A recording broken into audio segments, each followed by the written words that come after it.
Sir,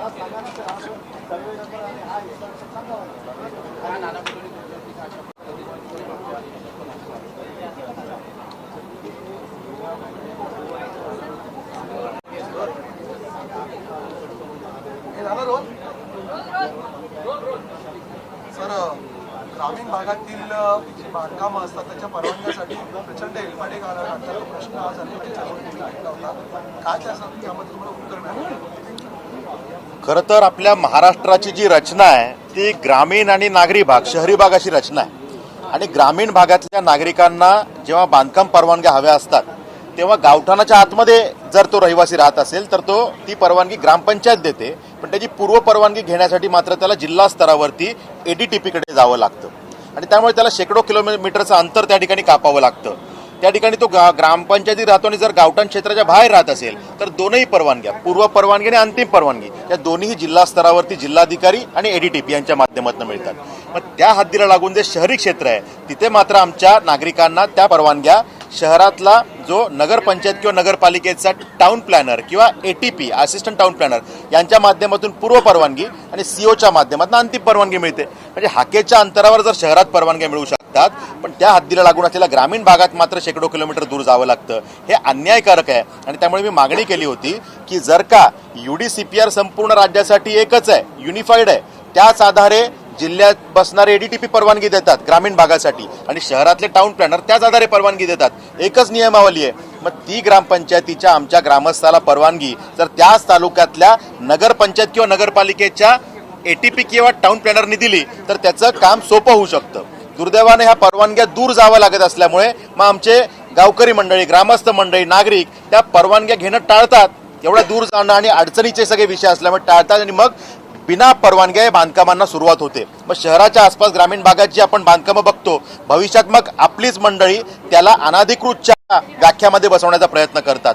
मग जर आज आपण याला कंट्रोल करणार नाही, इज ऑफ डुईंगच्या पद्धतीनं जर आपल्याला काम करायचं आहे तर या परवानग्या स्थानिक ठिकाणी तालुक्यात मिळायला पाहिजेत ही मी मागणी केली. आणि त्यामुळे त्या विषयामध्ये सन्माननीय मंत्री महोदयांनी सकारात्मक उत्तर दिलं. आणि यासाठी MRTP ॲक्टमध्ये जो बदल करावा लागणार आहे आणि ग्रामपंचायत अधिनियम 1958 मध्ये एका तरतुदीमध्ये जो बदल करावा लागणार आहे तो करण्याच्या विषयामध्ये त्यांनी सकारात्मकता दर्शवलेली आहे.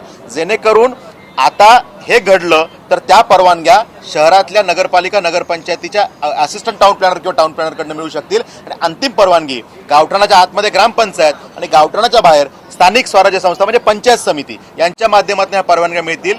महाराष्ट्रातल्या 5.5-6 कोटी जनतेचा जवळजवळ ग्रामीण भागातला प्रश्न आहे. त्यामुळे याच्यामध्ये आता सकारात्मक मार्ग खुला झालेला आहे. सर, दुसरीकडे लोकांसाठी आतापर्यंत कुठलं असं कल्याण मंडळ महाराष्ट्रामध्ये अस्तित्वात नाही, त्या संदर्भात बातमी आश्वासन काय? खरं तर देवाभाऊंचं सरकार हे युवांच्या कल्याणासाठी खूप चांगल्या पद्धतीनं काम करते.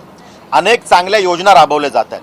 पण या निमित्तानं मी मागणी केली की जर का वेगवेगळ्या डिपार्टमेंटला अनेक योजना आहेत, OBC डिपार्टमेंट, SC ST हे डिपार्टमेंट असतील किंवा अनेक डिपार्टमेंटला ज्या शिष्यवृत्तीच्या योजना चालतात, या सगळ्या योजनांना कुठेतरी समन्वय करण्याची गरज आहे. ह्याला कुठेतरी मॉनिटरिंग करण्याची गरज आहे. युवांचे असंख्य प्रश्न आहेत, ते मांडण्यासाठी एखादा प्लॅटफॉर्म असला पाहिजे.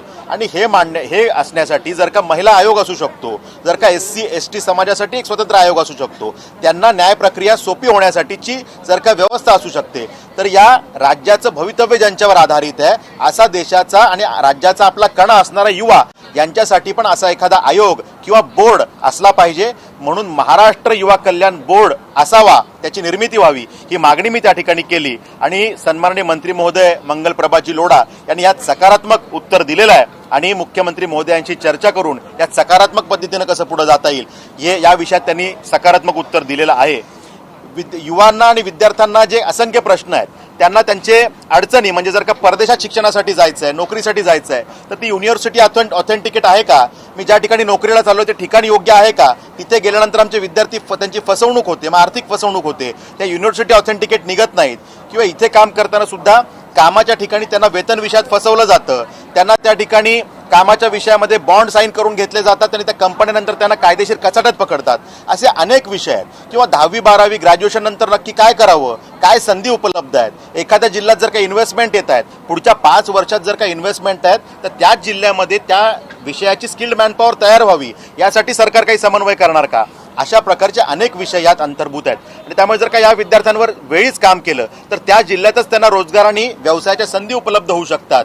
दुर्दैवानं जर हा समन्वय झाला नाही तर मग बाहेरच्या व्यक्ती स्थानिक जिल्ह्यात येऊन त्यांना संधी मिळतात पण स्थानिकांना संधी मिळताना दिसत नाहीत. पण अशा अनुषंगाने अनेक विषय हे असावे, त्याला प्लॅटफॉर्म असावा की युवांना एक खिडकी योजनेमध्ये एका विषयामध्ये त्यांच्या समस्या सुटाव्या आणि त्याला काहीतरी वैधानिक दर्जा असावा. यासाठी महाराष्ट्रात युवांसाठी कल्याण बोर्डाची स्थापना करावी ही मागणी मी केली आणि त्यामध्ये सकारात्मक उत्तर प्राप्त झालेलं आहे. कोणी उत्तर आणि काय उत्तर? सन्माननीय मंत्री महोदय मंगलप्रभाजी लोढा जे स्किल डेव्हलपमेंट डिपार्टमेंटचे मंत्री आहेत, त्यांनी या विषयामध्ये खऱ्या अर्थानं युवा कल्याणासाठी देवाभाऊंचं सरकार काय करतंय हे सुद्धा सांगितलं. त्यासाठी कुठल्या नवीन योजना किंवा ज्या पद्धतीनं काहींना नोकऱ्या नाहीत अशी ओरड एका बाजूला होते, पण अनेक व्यावसायिक असे आहेत की ज्यांना चांगले कॅन्डिडेट मिळत नाहीत अशी त्यांची ओरड असते. या दोन्हीमध्ये समन्वय करण्याची गरज आहे. त्यामध्ये ज्या काही उपाययोजना सरकार म्हणून केल्या जात आहेत ते त्यांनी त्या उत्तरात सांगितलं आणि या सगळ्या विषयाला आपण युवा कल्याण बोर्डाच्या माध्यमातून कसं फॅसिलिटेट करू शकतो यासाठी सकारात्मक प्रक्रिया करणार असण्याबद्दल त्यांनी सांगितलं. त्यामुळे लवकरच या विषयामध्ये सकारात्मक निर्णय होताना दिसेल. या विषयाचा पाठपुरावा मी करणार आहे.